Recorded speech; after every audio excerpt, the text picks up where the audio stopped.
Welcome back to Sledgehammer Horror, guys. I am Ken Sledge, and let's talk horror. Now, today I'm joined by the amazing Jeremie, aka Germ. Germs, how you doing today, man? I'm good. I'm excited. I'm thrilled. I am all those good things. How are you? Dude, I'm a whole lot better now. Now that we're hanging out, we've been talking about doing this for a Nice. while. Ever since we had the beautiful Ashes to Ashes on here. Yes, Your partner. So my let's partner. let's get into that, man. You are from Pennsylvania. You're actually brand new to the podcasting world, and the horror community in general. Um, Yes, Before we talk about the podcast, I kind of want to talk about that. You talk about how you're new to podcasting, you're new to the horror world. I don't want to talk about what movie got you started yet, but obviously starting with horror, starting with podcasts a little bit later in life. Is there a reason you didn't? Were you like more scared of horror movies as a kid, or was there you just weren't attracted to it, or? no. Growing up, it's just it really never caught my attention. Honestly, I really wasn't a movie person. I was that kid watching Nickelodeon and uh, Saturday morning cartoons on ABC. I will say what kind of sparked my interest in horror was Are You Afraid of the Dark? Yeah. So Nickelodeon kind of bled into that. For all the younger kids out there, there's something called SNCC that it kind of lit the fire under me. And then from Are You Afraid of the Dark, of course, came Goosebumps, and Bumps. it just went from there. Yeah. Snick, man, I haven't heard that in so long. It You was a know? Saturday night Nickelodeon, wasn't it? Yes, Yeah. yes, yes, And yes. they would do like the Are You Afraid of the Darks and those things that are borderline horror. You know what I mean? Like for a Mhm. kid, traumatizing type horror things. Yeah. Like I remember the Goosebumps, like the Stay Out of the Basement with a Dad where he was a plant. Like Oh I my remember those gosh. things when I was a kid, man. So I totally get where you're coming from on Yeah. that. And it's amazing. You're relatively new to the horror world and you're doing a podcast about horror. Now I know there's going to be people out there that are going to be like, oh, well, Johnny come lately. But you know what I think is amazing is we're getting that perspective of somebody that didn't grow up as a horror fan. A That's lot of what. us that have been horror fans, we've been horror fans our whole life.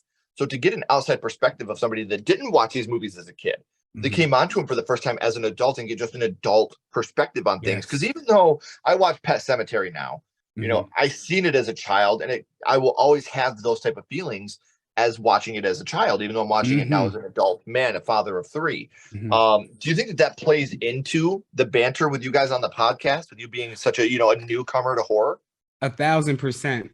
When Ash offered the spot as her co-host, automatically I thought it would be a good dynamic because I look at it as, she's my sensei.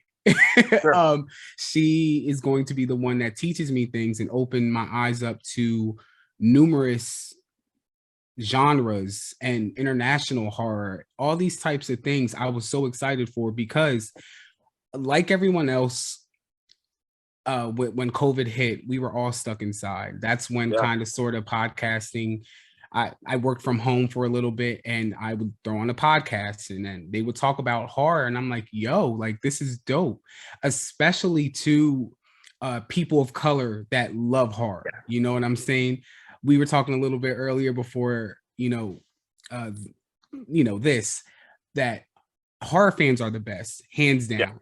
But to me, I feel like being a Puerto Rican person, being a gay man, it's just so good to have that pocket that Hmm.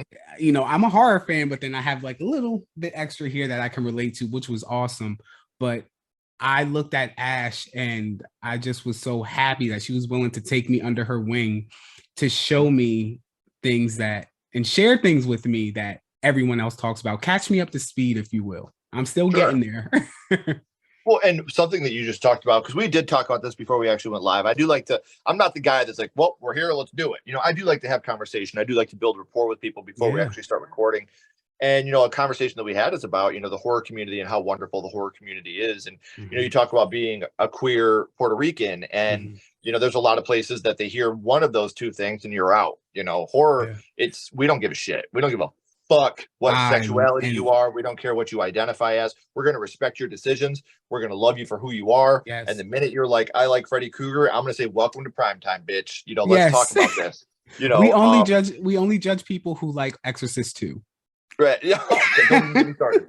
Don't even get me started on it, man. But it's amazing because, like you said, I was the queer at school, and when I say queer, I don't mean homosexual. I mean I was the Mhm. weird kid. I was Yeah, called the yeah. queer all the time, and that really made me want to find that camaraderie. And what I found that in, especially growing up in the community that I lived in a community where there was more ears of corn than people. And I found that in the punk rock world. We would all go to punk rock shows, and I wasn't the weird kid then. And horror movies, the horror community, I wasn't the weird kid when I was hanging out with those guys. And you know when you're growing up in a closed-minded world that we're still living in, we're trying to open that mind a little bit, but we're Yeah. still pretty closed-minded. Being a homosexual person of color, I can't speak to this because I'm Mhm. neither of those things. But Right. do you feel kind of a relief being in the horror community where you're kind of like in a like a safe space where people don't judge you on those type of things? I feel like yes. At the same time, too, I was fortunate enough, thank goodness, that like I wasn't subjected to being harassed because of uh my ethnicity or my sexual orientation. I was very blessed. I had a circle of support that I'm forever grateful for. I see it amongst my friends and you know colleagues even that I work with that being I work in the health field, so I work with a Black doctor that a lot of the times I do see discrimination, and I can't, even though I fall under that you know category of minority, I can't sit here and say I'm an expert on microaggressions or any Sure. other thing because I was never subjected to it. I am i am not above reproach though, so like if somebody tells me, hey, I am experiencing this and it made me feel this way as a minority, I can't tell someone how they should react to their experience or how Right. to feel. I can sympathize with them and I can 110% see where they come from. I do like that this community is very open so Yeah. far. Like I'm new to it, but there's a lot of queer in horror. There's Oh, so much everywhere. queer. And Everywhere. it's not just there's a lot of white queer there, but there's also people of color queer, and it's beautiful. I've met so many amazing queer people of color in this community that I have grown to idolize. I've, Mhm. gotten great friendships with these people to the point Yeah. to where, we shoot good morning texts. Hey, I hope you're having a good week, and it's just you fall in love with these amazing people in this community because they are so genuine and so real. And it's just like I said, I've said this on the podcast 1,000 times, but you don't get rom-com con. You don't get people dressing up like, Noah from the Notebook to go hang out at the convention center. Like that's what this community means to all of us is Yeah. we are willing to do that. And like when we go to a convention, sure, we like to, go make our rounds and stuff, but getting to hang out with other fans, of what we're doing and being able to meet all these other people that love and getting our picture taken with the people that spent 12 hours cosplaying as Megan.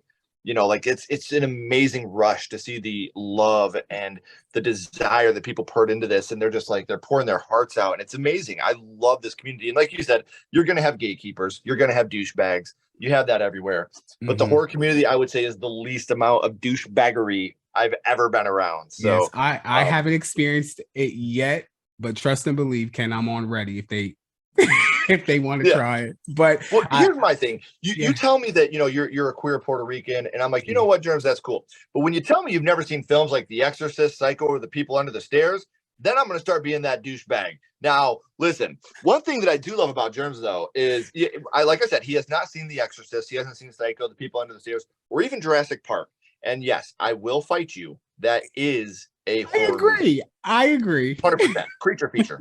It's a horror movie. Oh, 100%. I will. I Jurassic Park's a horror movie. The Predator is a horror movie. The Terminator is a slasher.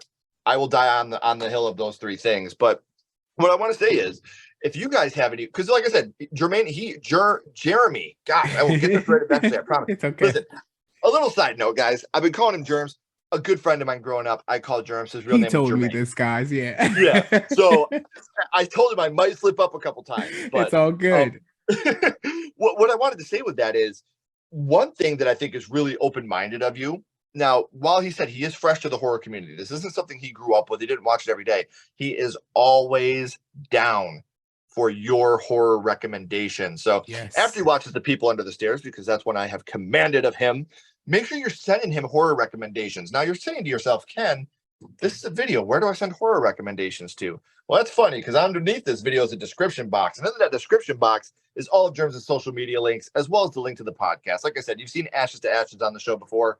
That's their podcast together. So you should already have a pretty good idea about him. So the Rise from the Dead podcast, I have all those links down in the description as well. So make sure you're following him on social media. If for nothing else, tell him what your favorite horror movie is so he can go and watch it and give you his honest, unbiased opinion on the movie, because he started a little late.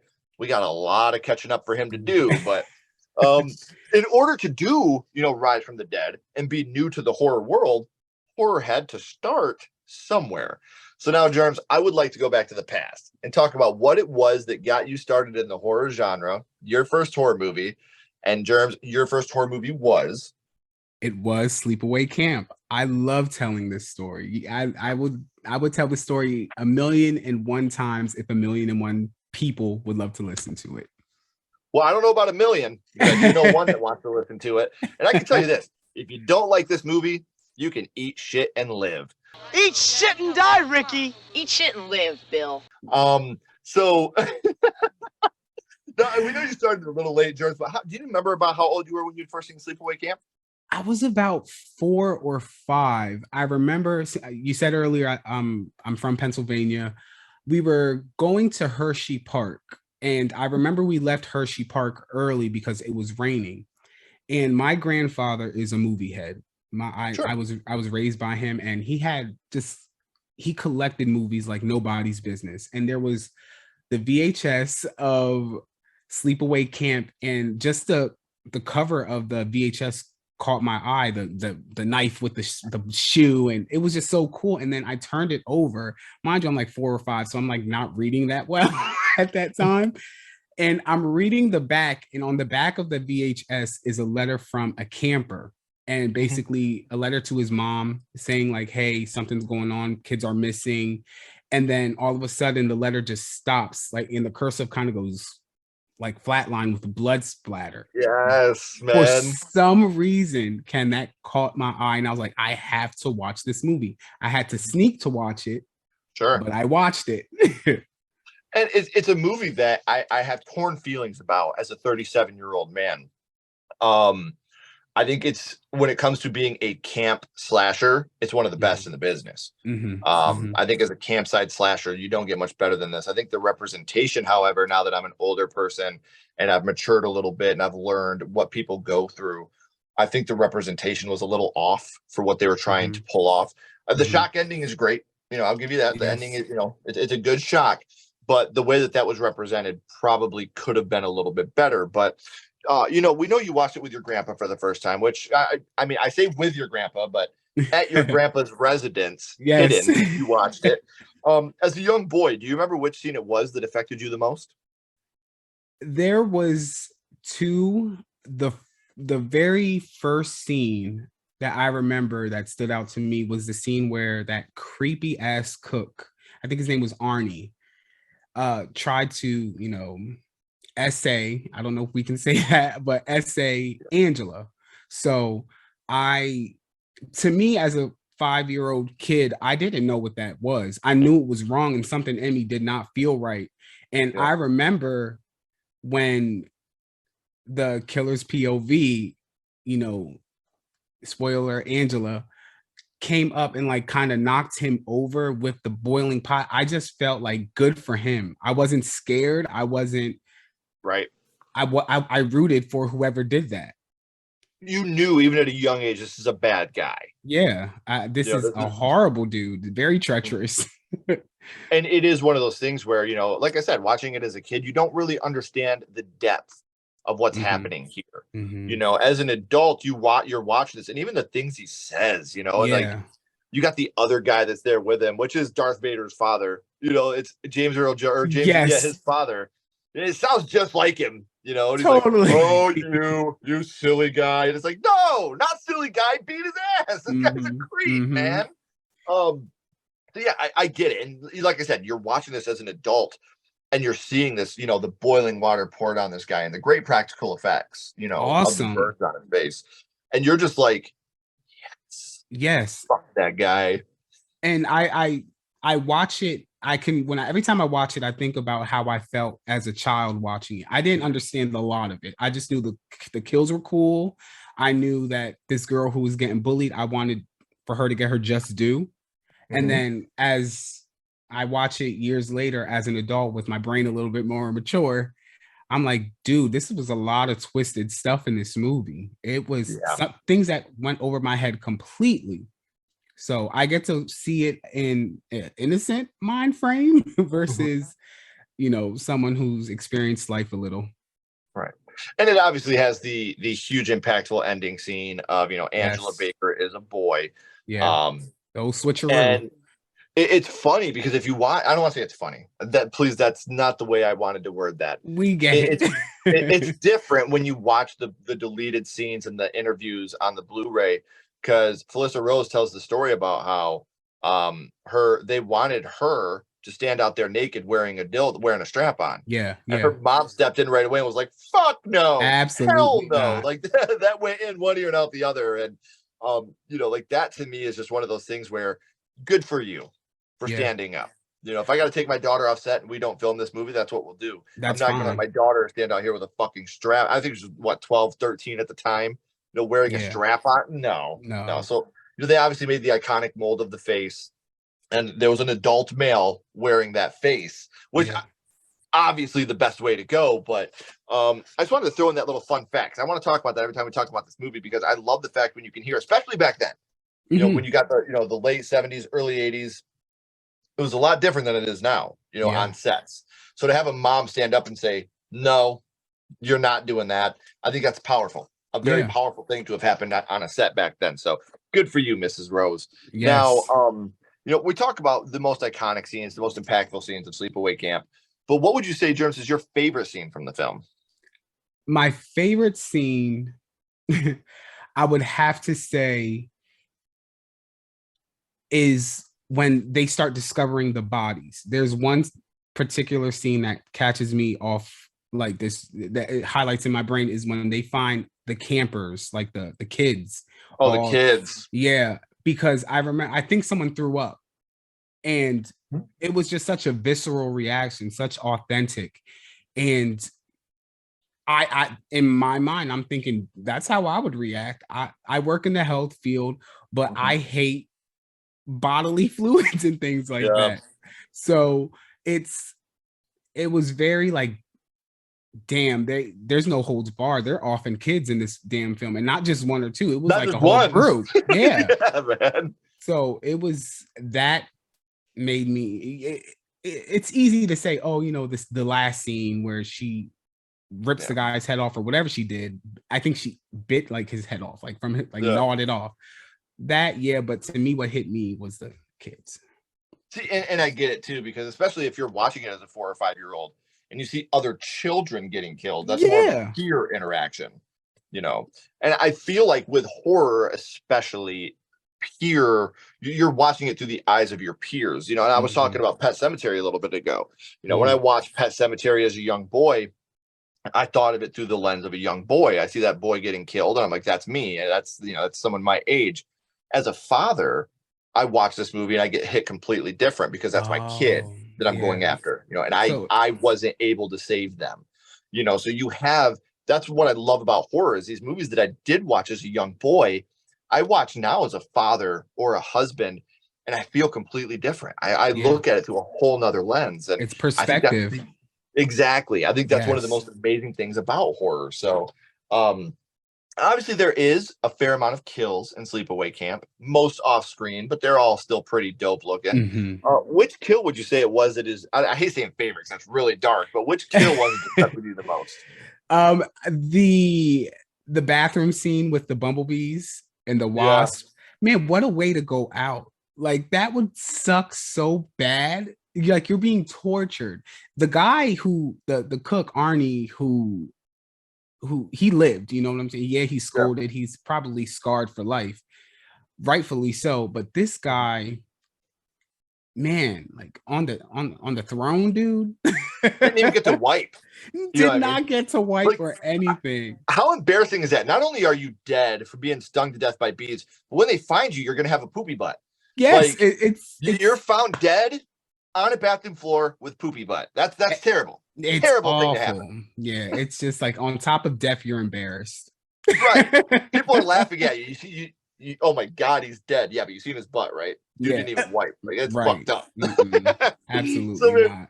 you know, I do love being able to talk about horror with people. And obviously, I love talking about people's first horror movies. But something that I do love as well is my little buddy Ghostface always making an appearance. You know, he likes to come over. He likes to hang out for a little bit. And he's here now. So he wants to know, what's your favorite scary movie, Germs? What is your favorite Ghostface. horror movie? It's Scream. I am a Scream head. It's fresh off of Scream 6 weekend, #1 in America right now. Great reviews. Have you seen it? I've seen it 4 times. Good. It's I don't care. I love Scream. I love Ghostface. Scream to me is more of an impact than Sleepaway Camp. I love Sleepaway Camp. Just it's legendary. But Scream to me checks all the boxes. Well, and I will always say that Child's Play is my favorite horror franchise. Yes. I think Evil Dead is my second before the release of Evil Dead Rise. I never seen Evil Dead. That's another one that I know. Don't look at me like that, Ken. I'm so sorry. Me and my podcast friends, we talk about doing a clubhouse to watch it. And I'm supposed to be meeting up with my friends that I watched with Scream with to watch the new Evil Dead. I have to get on the ball. Yeah. Well, the good thing about this new one, from what I've heard, is it's not a continuation. It's its own story. So you don't have to watch the other ones to understand this one. And it's funny because I'll say in the Evil Dead franchise, the first Evil Dead is my least favorite in that franchise. I love it. Yes, I love the Evil Dead. I think it's fantastic, but every franchise has to have a least favorite. You know, and that one just happens to be the one that I just gravitate to the least. But it's a fantastic movie. This is like I said, when it comes to favorites, it goes Child's Play, Evil Dead, Scream. Yeah. When it comes to consistency and how great a franchise is, Scream is one. They've had 6 Scream movies, and my least favorite one, which is Scream 3, is a fucking masterpiece. But it's just, again, you have to have a bottom if you have a top. And my least favorite, if you made 6 films and the worst film that you made was Scream 3, you've done something incredibly well. You said it perfectly. So there is such a thing, people, that, you know, there can be a franchise that exists, and there doesn't have to be a bad film. You just have preference. Right. And I think Scream is that. I feel like Scream, because we can talk about Halloween. I'm a Halloween fan. I know Ashley is as well, but I know you're not the biggest Halloween fan. But I feel like they have good films, yes, but I don't think their consistency can hold a candle to Scream. No, because I mean, Jamie Lee Curtis has died 3 times in that franchise. Twice, 3 times, something. It's been more than once. Yeah. You know, like when you start altering timelines, I start to get a little bummed. That's a big reason why I'm not a huge Texas Chainsaw Massacre fan. I can't follow that fucking franchise to save my life. I don't know what, timeline we're in. I'm not into all that. Scream is a straight timeline. Is it perfect? No. You know, it has things in it that are not perfect. It does have plot holes. It has things, especially in the newest film, that aren't perfect. But like I said, man, these films are fucking great. Yeah. And I'm so excited. We've already been greenlit for a Scream 7. There's certain things I hope don't happen, but we're not going to talk about any of that, guys, because the movie just came out. By the time you watch it, it'll be out for a little bit, but still fresh enough to where I'm not going to give any spoilers. So, Jerms, I've had an amazing time talking with you about how horror started, your favorite horror movie, your ongoing podcast journey, which I'm so excited to be a part of. I love following you guys and being a part of what you guys do. But before I let you go, I always end this with the same question. We're going to go back to Sleepaway Camp, and we're going to rank this on a skull count. Now, as always, we're not going to rank it on acting, production, score, direction, nothing like that. What we're doing here, Germs, is strictly ranking this movie on how much it affected you on your first viewing. So 0 skulls being not effective, 5 being extremely effective. You can use half and quarter skulls anywhere in the middle. Germs, what would your ranking of Sleepaway Camp be? Oh, definitely a 5 skull movie. I figured, man. It brings a smile to my face every time I think about young Germ back in the day. And then too, like I'm here talking to you about it on your show. So it's awesome. And it has I'm on the podcast now. I'm talking to her. I've met so many great people. So Sleepaway Camp is the seed. Yeah. And then it just grew from there. And I'm glad that you found a community that you genuinely are in love with. That to me is the most important thing. You know, we talk about how horror is life. Horror is not life. Horror is a style of, it's a lifestyle, sure. You know, it's a genre of film. But the life of it is us, is the people that make it what it is. It's the filmmakers, it's the fans, it's the podcasters, it's the YouTubers, it's the cosplayers. That's what horror is to me. It's the people that create the genre, the costume designers, the set designers, all the people that are behind the scenes, that are in front of the camera, that are putting their work in on podcasts, that are putting their work in on YouTube, that are spending their money, their time to cosplay as some of their favorite horror icons. You are horror to me, not the movies we watch, not the stuff we dress up as. You, the people. When I talk about how horror is my life, that's who I'm talking about. You people that continue to make our horror world go round, thank you. Because I wouldn't be doing something that I genuinely love with every fiber of my being if it wasn't for you. So thank you for doing that. Germs, please don't go anywhere, my friend. I got a couple more questions for you. Everybody else, if you're not already, make sure you like and subscribe to Sledgehammer Horror. Make sure you follow us on social media to stay up to date with everything we're doing as well. And until next time, keep talking horror, stay what you are, and we'll see you guys soon.